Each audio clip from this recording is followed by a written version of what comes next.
namaste, namaskar. Welcome to Echoes from Infinity, where we will be exploring the journeys of everyday heroes. My name is Anusha. I'm an art of living teacher, and by the day, I work as a software engineer in a company here in Bangalore. I've had the great privilege to meet and know some incredible individuals, and through this podcast, I would like to bring their stories to the world. My first guest today is my dear friend Poornima.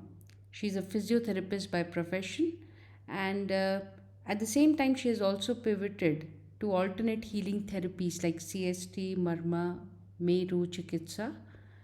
She's extremely charming and has a golden touch and has healed many people through her practice. It is my privilege that she agreed to be my first guest, and I'm really looking forward to keep having her through many episodes and keep exploring the topics on health and vitality with her. I hope really you really enjoy the episode. Please do post in your comments and give us a feedback, and we would love to keep improving from here. Thank you for being part of this journey. Enjoy the episode. Hi Purnima, Hi, how are you? I'm good. How are I you? I am very good myself. Thank you. I'm really excited to have you. This is my first ever podcast. You're my first guest. I'm You're also very my dearest friend. So yes. I cannot tell you how excited I am. Thank you for coming. Thank you for being my first guest. And are you comfortable? Very comfortable. I'm very excited to be here. Okay. What do you think is very exciting about this podcast? I think I have seen you hear to so many podcasts, watch so many podcasts, and something that I know about you is you love to interact, entertain, and have guests over. And I've seen the way you interact with people, how you make them so comfortable. And I just think you're going to be a supernatural at it. Okay, that's good to know. And I'm very excited to see all the different topics that you would want to, you know, Yeah. tell people about. Yeah, Yeah. I really hope that this becomes a platform for a lot of people to come and share their experiences. Yes. I think it's one thing that we learn from the really big celebrities and personalities and the uh, heavyweights in their fields, but I think there's wonderful work being done by a lot of people Yeah. who don't get the limelight as much, Yeah. but they are truly inspirational, such as yourself, right? So, Such as you, you have been one of the persons who inspire me to do the work that we do. And know the most inspirational thing about you is you're so consistent about what you do. And that's something I always aim to achieve. well, I hope I get a consistent flow of guests over here for me to be consistent because it's not a one hand clap, वो right? तो So, होगा वो तो होगा 100% होगा. okay, thanks for your wishes, Purnima. So, why don't you start by, like, telling us a little bit about the work you do? Maybe I will start by just giving a quick introduction about you. So, uh, you're a physiotherapist by education, right? Yeah. And I think then you went on to learn a lot of alternate healing therapies. Yeah.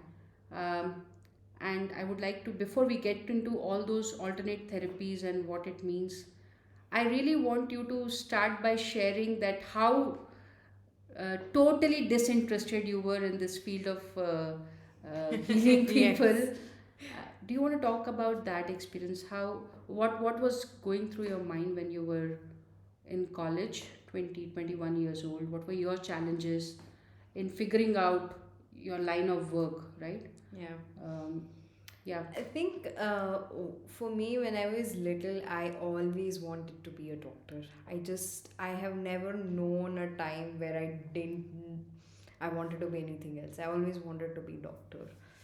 But not everything comes true.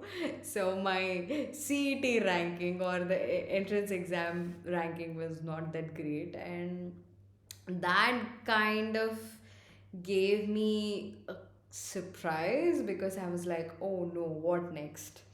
I didn't know what to do next. And I think that's when some of my relatives and my dad kind of said, if not medical, why not paramedical? Okay. So that's when I'm like, okay, I joined the course very reluctantly. And that kind So of continued. physiotherapy, Physiotherapy yeah. was what I joined, and I was very reluctant throughout. I mean, I was passing the exams and this and that, but a sense of interest, a sense of, I'm not going to loosely use passion, but a sense of interest needs to be there if it's going to be what you're going to do, for a whole day for the rest of your life. So for me, it was, that did not sit very well. So I was in my third year, and physiotherapy is about 5 years program. 5 years. And So yeah, almost like as long as medical degrees, isn't it? as Doctors. much. Yeah, they have a longer duration, a little bit longer, but yeah, the intensity of the work, the studies and everything is, it's there. We have quite a bit of studies to do, quite a bit of practical stuff to do, but I was sort of just pushing myself through it. And I think I was in my third year where I was like, I'm done with this, I don't want to do this anymore. And I had not told my parents. Hope they don't listen to this. But Yeah, make sure to give them the, I mean, the first thing that goes to is to your parents. Yeah. so yeah, for me, I was like, okay, I want to drop off from college. And do um, what? I don't know, I was just crazy about dancing, so I So, was like, okay, I'm gonna do something in so you dancing. wanted to just stop physiotherapy Yeah. and be a dancer. Yeah, so That would have been a shock to your parents. yeah, that would have been definitely a shock to them. Okay. But I think the base of it, what I'm trying to convey is, at that time, not everybody has got figured out, and I was one of them. I was super confused. I was not clear as to where I was heading. And at that given point of time, one of the programs, I had been associated with Art of Living Of course. since childhood, thanks to my mom and my brother. But I always, so I always had this thing that, I want to meditate. I want to be around people who are, thinking spiritually, are talking spirituality. And that kind of was always within me. And when I did the advanced level program, it's called the DSN program, that kind of gave me a sense of clarity, So DSN is dynamism dynamism for for, self and nation. yeah. And that, the dynamism is, it's so important for oneself to have a sense of clarity for within, for their own career or life, and also for something larger, yeah, for the society. So that gave me quite a bit of confidence and clarity that, okay, this is where I would want to continue in. So how did that interest develop suddenly after the DSN? You say that DSN was the turning point. Mm-hmm. So can you talk to me about that thought process? Like how that shift happened? I think I was a very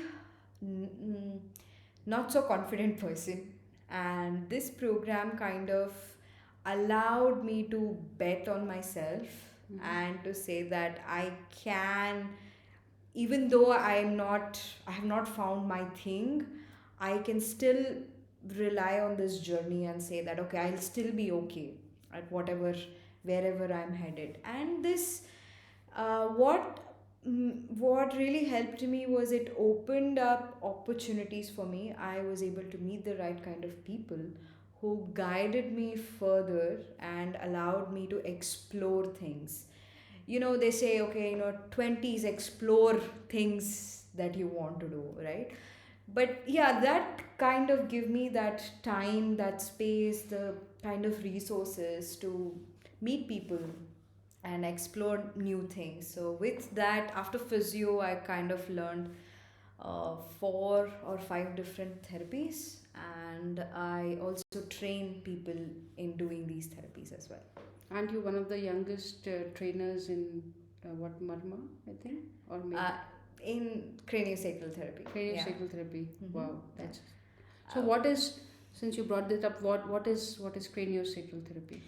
Cranio is head and sacrum is the beginning of the spine. So essentially, when we're working on the spine, we're working on the entire body. And this therapy works on increasing the health in the body. So there might be some aches and pains, some glitches here and there. That might be about 20%, maybe 30% of it. But the rest of the 70-80% of the body has a lot of health. Okay. And rather What do you than mean trying to it has a lot of health? health is the ability of the body to be express vitality, Okay. have a sense of finding a sense of balance. Mm. All of this can be facilitated via a simple gentle touch. So these With a simple, therapies, gentle touch. touch, yes, Touch can yeah, bring out the health health in in the the body, body. yes. And so these therapies were are have been how do I say this, have been instrumental in bringing non-invasive ways of healing, Hmm. right? And of course there is no energy transfer, there's none of that, but this touch allows for the body to heal itself. So we allow for your own system to make changes on its own. So when you say allows the body to heal itself, like for example, if I get a cut, my body will has its own Exactly. It immune has its system and own ability to heal itself, right? yeah. So sometimes there might be some instances where the body is not able to completely heal itself, and this craniosacral work with just a gentle touch can open up different ways for the system to heal itself. So again, I'll go back to the example. I get a cut, and then my body has the intelligence Mm-hmm. to know that okay, there's a cut, I need to stop the blood from oozing out, and then Yeah, eventually the skin to correct. what stitch back together, for the lack of better word. I'm an engineer, I'm not a doctor. Yeah. Basically Yeah, yeah. it joins back, Yeah. and then it's like as if nothing happened. Mm-hmm. But then some of the pains, backaches for Mm-hmm. example, or chronic headaches, or so what kind of so what happens in these cases? Why is the body not able to correct these? I mean, I understand larger issues like maybe some diabetes, or the Yeah. organ itself stops working as it is supposed to, but or maybe cancer, where it's like gone totally out of control for the body to do. But sometimes there are lingering pains, Yeah. frequent Mhm. aches, pains, joint pains, and all those things. What happens? Why is the body not able to handle? Is this beyond the control of the body? Still can't heal, or What usually happens is the body kind of starts storing in, let's say, if it's stress induced or an injury induced, and it kind of gets stuck in a certain patterns, and these patterns stay in the body in a what we call as fascia. Yeah. So a layer underneath your skin is called fascia, which is like connective network which is holding your entire body together. hmm, So this fascia can hold up, tense up, get into different torques and twists, very and elastic? it's very elastic, it's very fluid, and that's where it also has the ability to move health and also store pains and aches and all of that. So when we are working with craniosacral work, it works at this level of fascia. It helps it to unwind the fascia, whatever twists and torques that has been there. It kind of helps in unwinding it and allows the smooth health to flow through. You speak of health as something very, like the way you're the words you're using, Mm-hmm.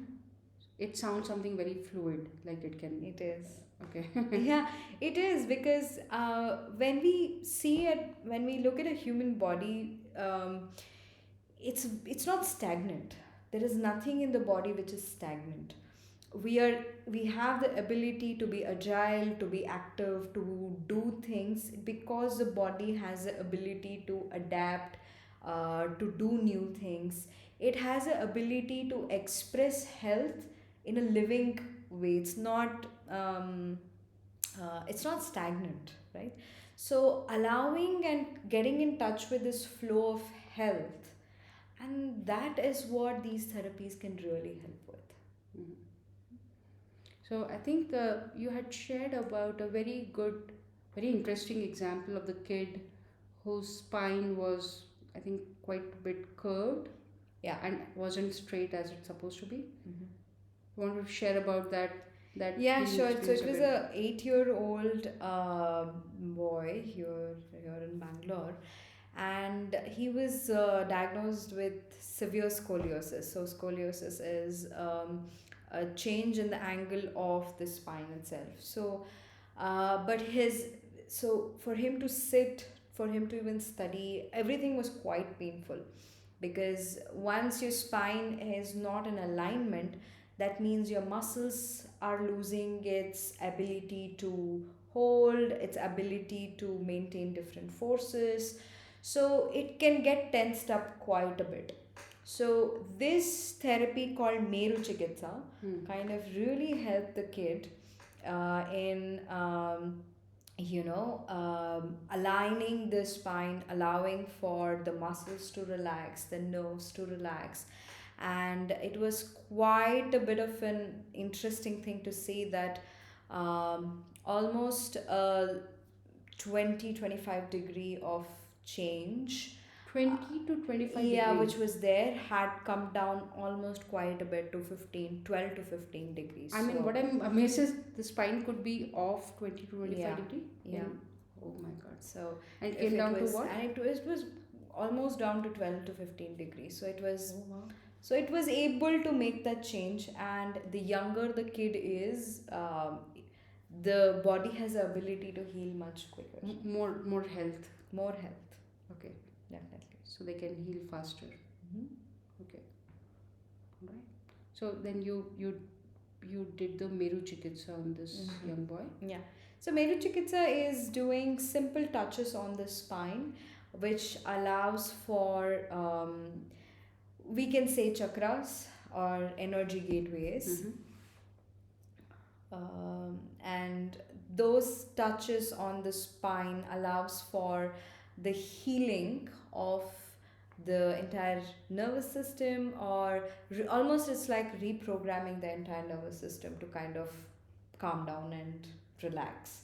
And that allows for the nerves to calm down, the muscles to calm down, and eventually in few sessions helps to change the way these muscles work before. So the organs coming back to their position Or organs, will. but yeah, So spine is not an organ. spine I is a mean, structural again, I'm an thing. engineer. I'm not a doctor or a doctor, paramedical. Yeah. So all like spine is not an organ. Spine is the structure itself, the vertebral column, but the spinal cord Is an is, organ. yeah, the brain and the spinal cord as well.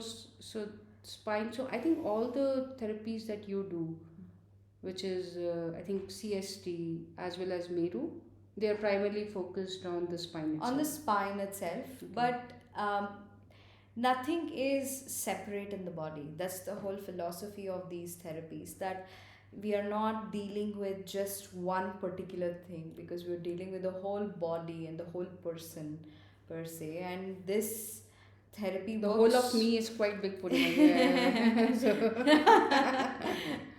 What I mean is, doesn't frame in the camera all the time as well. So yeah, it's to say that when you're working on a certain healing technique, it's not to do with I'm going to heal this particular aspect, but as the physiology of the body changes, the entire body will change.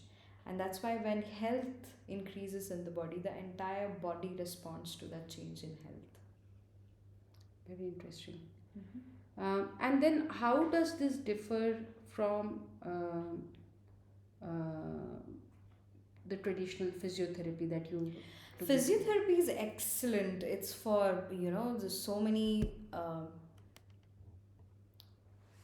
Yeah, Yeah. continue. So physiotherapy, I think a lot of people are aware about physiotherapy now. It's not just about some simple electrotherapy or something to be a What is thing. electrotherapy? So you, I mean, you have to please bear. Maybe our audience is again not yeah, somebody who you knows. may go to a physiotherapist with a knee pain, and they might just put a few electrodes and say that So electrical signals. electrical signals to reduce the pain. It's not just limited to that. Working with exercises, strengthening, um, the whole lot of chronic pains can be dealt under uh, by just getting movement right, by just strengthening the muscles, by just stretching the muscle, and just working with these structures itself can be very helpful. Yeah. So you take a combination basically. You Yeah, see I the see what is needed for the client, and usually it's a combination of these two, three therapies. how important is I mean you like you're an art of living teacher. I'm an art of living teacher. Um, One of the best things I've done is taught so many courses with you. It's always fun to do it with a very good friend, right? And I want to touch upon the spiritual angle as well. Mhm. So, how much does spirituality help you with your ability to heal people? Um, Spirituality, I think the now where we are is it's not something that needs to be done after you get old. Yeah. It is about how naturally can you be with yourself and with others. How easily are you able to connect to a sense of um, a deeper self within you, and that is very important. I'm not going to say just in my profession, but on a day-to-day basis, just to connect to that inner self is so important. And I think meditation is something, personally, what has really helped me is my ability to tell my mind to calm down, or just in 20 minutes or 30 minutes of my practice of meditation twice or thrice a day, I see how the number of thoughts or number of threads that were running, let's say 8 years back, 9 years back, now with regular practice of meditation and Sudarshan Kriya, has drastically changed. Now I know that I will, if I take up a work, I'll be able to give my 100% because I'm not divided in my mind. Yeah. And especially in the therapies I do, I need to be present for the client. I need to be present for the client and be neutral. What do you mean being neutral? Neutral is, um, let's say you go to a friend and you discuss a problem, and if they are going to drop judgments one after the other, at the end of the conversation, not so sure if you feel so good about yourself, about the problem, how to deal with it or not. So like that, mind wise, body wise, also a sense of neutrality is needed. And these touch therapies need you Non-judgmental space. needs to be a non-judgmental space. Okay. That's a better way to put it. It needs to be a non-judgmental space for the client to express themselves, also for the body to unbind and relax. So for that to happen, for me to take a step back and not be judgmental and not put my concepts, not bring in my concepts, I think meditation is what has really helped me to take that step back and just allow for the body to express what it wants to express. I think in when Sudarshan Kriya, the way it has helped me is that it's you are able to do much more work, and at the same time you're able to quickly disconnect from it as well. Yeah. For example, if I work, I go to office, my office is pretty far, I come back, and then I organize a lot of courses, and so there's a lot of context switching involved in my Correct. whole day, right? Yeah. So moving from one thing which requires a lot of focus to moving on to the next thing which again requires a lot of, and how quickly are you able to transition from that state Hmm. of work? So I think that's where Sudarshan Kriya helps me a lot, because the more you practice, the more you are in the present moment, right? You are Yeah, more in the moment, and the exactly. more you are able to remain in the present. Uh, I think it's easier for you to then just take up the next task at hand and move. So Exactly. I think probably that's also something that helps you a Big lot, time, because big time. a lot of your friends come to you for sessions, or maybe a lot of relatives come. Yeah. So how do you then maintain that neutrality, like you say, And so yeah. exactly, it has been a journey for me. It is practicing, meditation, kriya, and practicing this work of craniosacral therapy, Meru Chikitsa or Marma Chikitsa. It is. It took me a few years to really be neutral, and somebody who is sharing something very traumatic. It it hits you sometimes, right? But that it's a very elastic thing. It's also something that comes with practice. Hmm. The more I have been able to stay neutral, stay non-judgmental, because I've been practicing it on a daily basis. I do these sessions on a daily basis. It has over a period of time allowed me to have that capacity to hold that neutral space, and that comes with practice. Yeah. I've taken a lot of sessions from you, and one of the best things that I always liked is, and you're pretty young, right? I mean, you're much younger than me. Uh, but what I was really impressed every time I came to you for a session was your ability to counsel. Because I think the way you identify emotions, and maybe you can talk about emotions getting stored in the body a little bit, Mm-hmm. because I think that's something that keeps coming again and again Yeah. after the session when you speak. And you're a very good counselor, I have to say. You really Thank help you. process a lot of emotions extremely well, actually, or at least help the person identify what it could be that they are holding on to. But these mental aspects, um, I think you would strongly say that these, in fact, affect the health more than some injury, a physical injury or a physiological condition, basically. But the mental uh, stresses, like you mentioned, and the emotional traumas, or Yeah. some past experiences, people, the baggages that people are carrying, Yeah. that also has a very big influence on the health Totally. overall, right? Totally. So does that make the body more stiff and Yeah. less So I think there's a lot of content on it online already about how the nervous system has these very primitive responses to traumas. A sense of either fight or running away, flight, or a sense of freeze. And when the body gets into any of these three things, right, a sense of fighting, or I'm always in a constant sense of I'm ready to, okay, let's go, or I'm always looking for dangers, or a sense of I want to run away, mm, or a sense of I'm just, shutting down, mm, a sense of freeze.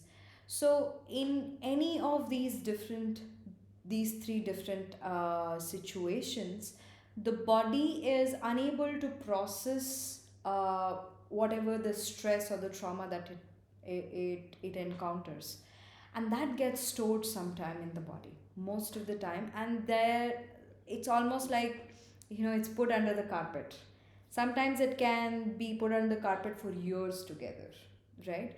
And when we allow the body to unwind and allow the client to recognize without reliving the entire trauma, mm, that's very important. It's not about I need to know every single detail, relive the entire trauma. It's not about re traumatizing people, but it is about acknowledging what happened at that given point of time, at that given trauma, how it happened. And once that happens, it's very important for the client to be able to pace it as well. We are not, let's say, nobody has just one single trauma. It's just layers of trauma over so many different years. So if we just space it out and work on actually what is causing this, and the client has the ability to dive a little deep within, then yeah, it has. But again, it's done in a very safe, non-judgmental, neutral space, touch space, where it is the body can also move on. Sometimes mentally we move on, Okay, but interesting. physiologically we are stuck. Oh, okay. So when we are I thought it might probably would be the other way around. The body kind of. not really, not really. Mm. Sometimes they say, oh हाँ ठीक है वो हो गया था. Yeah, it happened long time back. But It's the like a spring which has not recoiled back. yeah, it's from not been able to let go of it from the body. Mm. So that when physiology is stuck, you're actually stuck. Mm. So these therapies allows for this kind of the physiology which is stuck to kind of let go, and yes, of course, allowing the and helping the client to navigate these stories is also very important. So, uh, I think you've seen all kinds of patients. So we spoke about how spirituality helps you Mm-hmm. in healing better, Mm-hmm. or giving your therapies better.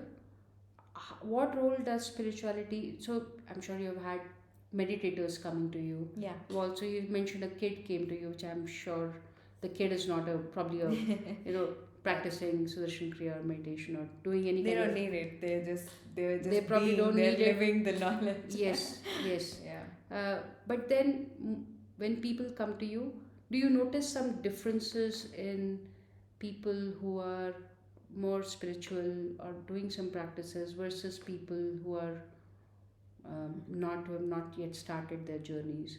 Is there a difference in the way their Mm-hmm. patterns? You use the word patterns, and Mm-hmm. it reminds me of Ashtavakra Gita and the patterns that Gurudev says.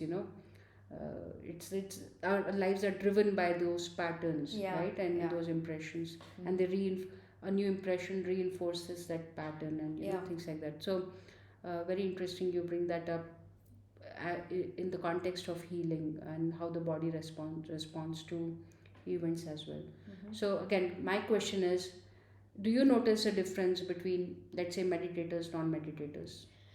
I would say, And I'm talking about adults, not kids, because kids yeah. are naturally meditative. Yeah.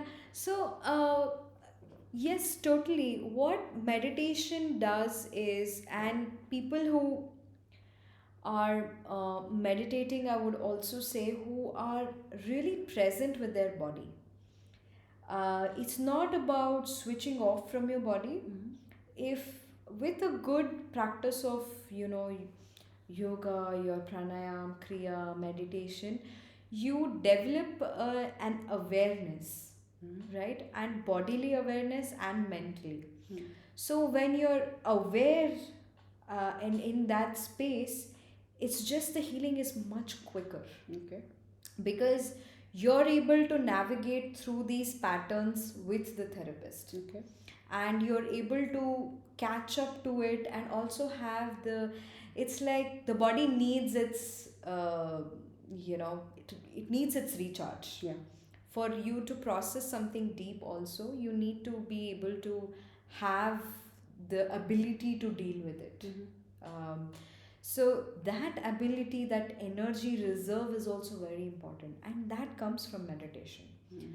So, two aspects: energy reserve to be able to handle these patterns, to come out of these patterns, and second is awareness, which is the biggest thing. Once you have the awareness about a pattern, that's the first step. It's almost like half the battle won. Yeah. Then you're allowing the body to do its magic and just allow those patterns to go away. Right. So basically, you would recommend people to be meditators and then come to you. 100%. Definitely. I First do the mean, course with you and then come to you for session. yeah, I mean, what really is important is something what I have seen is not idea about meditation, but giving yourself not just 2 minutes of meditation or 5 minutes of meditation, but going through, even if it is a little uncomfortable to begin with, you don't know what is happening in meditation, but sit through it. Yeah. And let the meditation happen as you keep practicing. And only then you will see how deep this practice is. So yes, any day recommend Sudarshan Kriya, meditation, allowing yourself that ability to relax, unwind is one of the best gifts you can give. And on that note, I also want to touch a little bit about uh, vagus nerve. I think that's something that keeps coming whenever we speak about health. Yeah. That comes a lot in our conversations, right? Yeah. And so, what is vagus nerve? What does it do? What role does it play? Because I think you spoke about many things: fight, flight, and yeah. So vagus nerve is so you need activity, that is your sympathetic nervous system, and you need rest and What is sympathetic nervous system? Sympathetic nervous system is allowing you to be active, to do your work, allows the body to do its job, the muscle activity and everything. That is your sympathetic nervous system. You need to be awake and aware and do stuff. But parasympathetic is rest and digest. So one of the major components of parasympathetic is your vagus nerve. And in recent studies, I'm sure a lot of people are aware that it's anti-inflammatory. It helps in bringing down the inflammation in the body. It allows us to rest better, brings down the stress levels. So a healthy vagal tone is very essential for us to rest, digest better, to bring down inflammation, to sleep better. For our own social interactions, vagus nerve is very important. And while doing Sudarshan Kriya meditation, our vagal tone increases quite a bit, and there are a lot of studies on this. And of course, the craniosacral work also helps with increasing the vagal tone. Vagal tone. So yeah. I'll just go back a little bit here. So you said sympathetic and parasympathetic systems. Mm-hmm. So sympathetic system, for a layman to understand, is something, the activities that we do which are in our control, which we control. And no, it's more to do with, so it comes under something called as autonomic nervous system, where it's not really in your control, right? So sympathetic and parasympathetic is activity for you to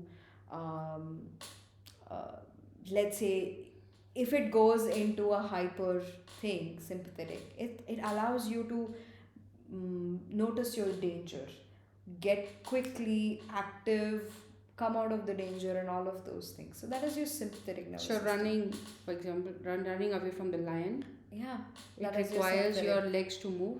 Yeah, but also a rush of adrenaline for you to all actually of that is sympathetic, make you run, give you the energy. So that is also sympathetic. Yeah. So both these activities. So it doesn't really mean something that you don't control or. Yeah, it doesn't mean that what you control or not. It is, and both are needed. And parasympathetic is. See, you don't control your digestion. Right. So you body does. You don't control your heartbeat. You don't control your respiration. So the body has the ability to do it by itself.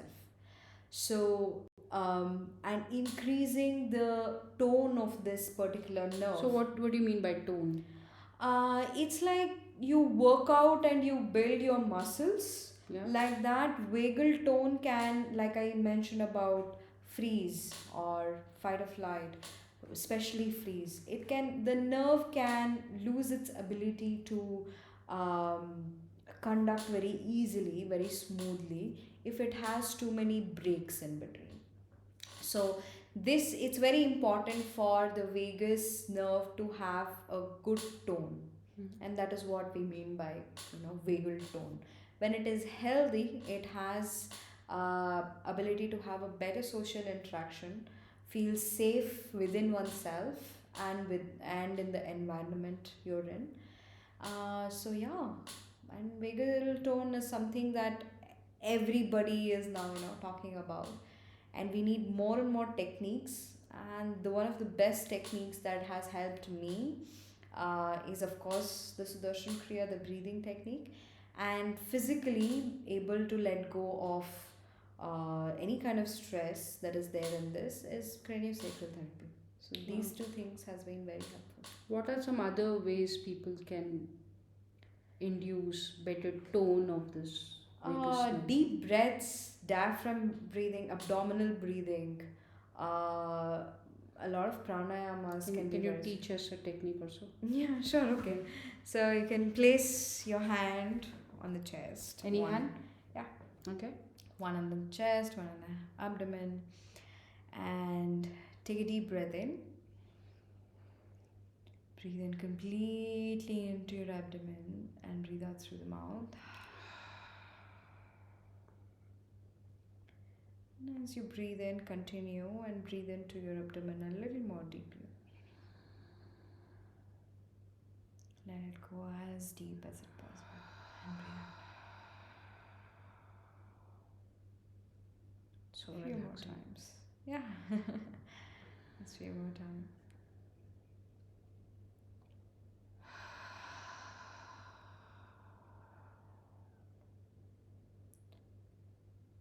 Few more times.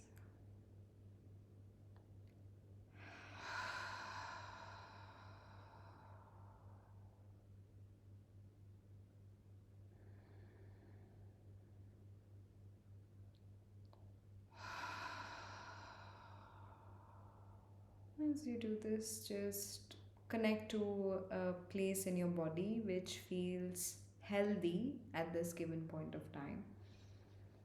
So it can be a place of relaxation, and keep breathing.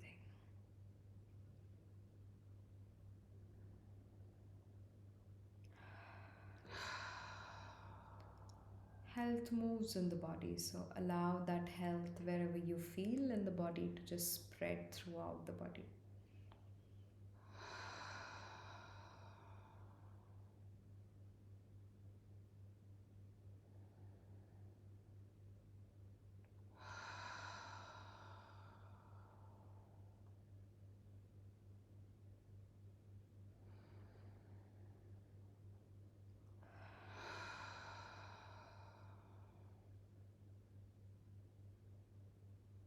You can relax. Wow. The immediate sense of calmness and a cooling sensation. Yeah, Yeah. it allows your entire nervous system to kind of cool down. Of course, this is a very simple breathing thing that you can do, but there's so many other techniques from which we can, increase the vagal tone. I think you also have an online model where you talk about when Yeah, you do I teach do. a lot of Yeah. these as well, right? Yeah. So Have you launched it? yet to launch it. Yet to launch it. I think it's been pending for a very long time now. Yeah. You should launch it now.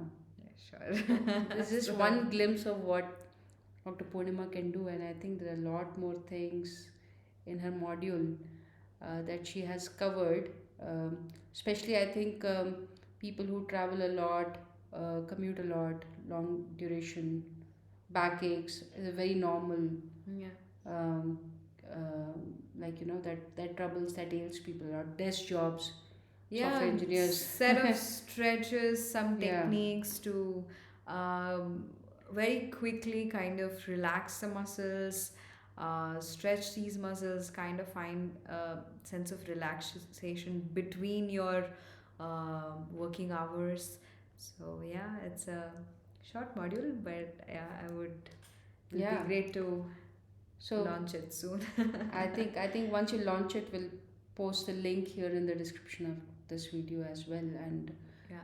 hopefully that will allow more people to quickly, easily access it. Mm-hmm.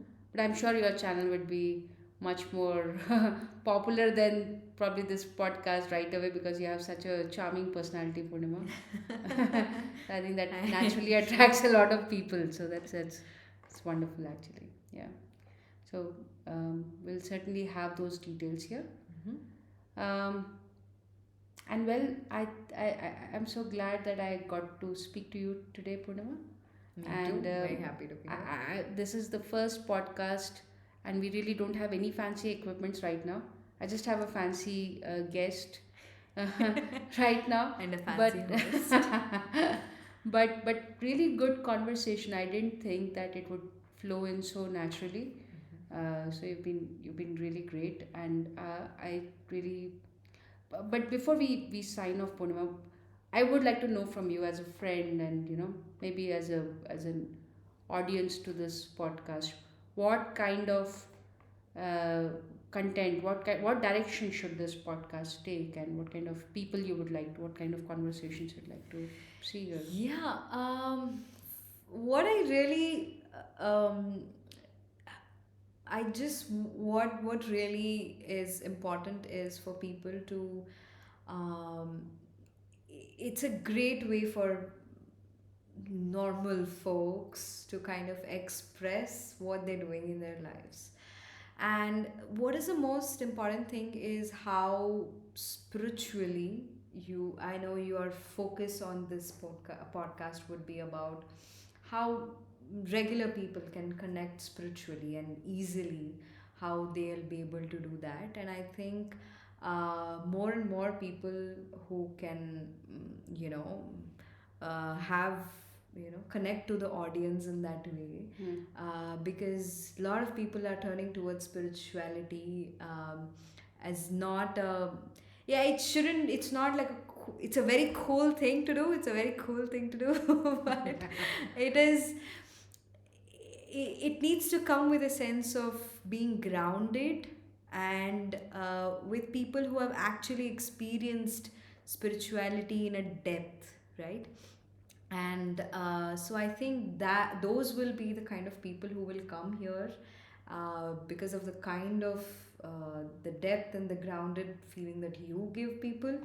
And that is what is needed, right? It's not spiritual shopping, that's not the point of it, but allowing somebody to connect within themselves. And there are so many people that we know personally, Yeah. who are really, Yeah. have done a deep Yeah. dive in spirituality. Yeah. So And it'll I, be I, I great to really have feel them the here. world should come to know about these people because Yeah, it's very inspiring to see people with their regular jobs, with their family responsibilities, with their work responsibilities, and all the other things that the world demands out of a person or a family, and yet they are able to separate a part of their time and just yeah. take that time off, but really experience something so deep within themselves that it just is much easier to then go back to the world and handle. And these are real heroes, if you ask me, because Yeah. they are the ones who are really making you know taking that experience, and I think they are making the world a better place. So Yeah. I think more people should be. I think if any of you who are watching and you know this kind of content is something that you enjoy, and if you have some experience like this to share here on the podcast, do reach out to Yeah, Anusha. absolutely. Yeah. So, well, thank you so much, Purnima, and I really wish you the best. Thank you. Do you want to tell people where your clinic is and how to reach out to you for any kind Yeah, of? all the details will be in the description. I'm based out of here in Bangalore. I have a couple of places where I practice, and I travel and teach these therapies as well. So all the details in the description box, Okay. and also the link for my channel. Yeah. So, what do we say in the end? Like, comment, and subscribe. Yeah. Yeah, like, comment, and subscribe. Encourage us. We want to see more heroes, spiritual warriors coming and sharing their experience. And if you are one of them, please reach out. I would love to have you, host you, and talk to you about your experiences. Thank you very much. See you very soon.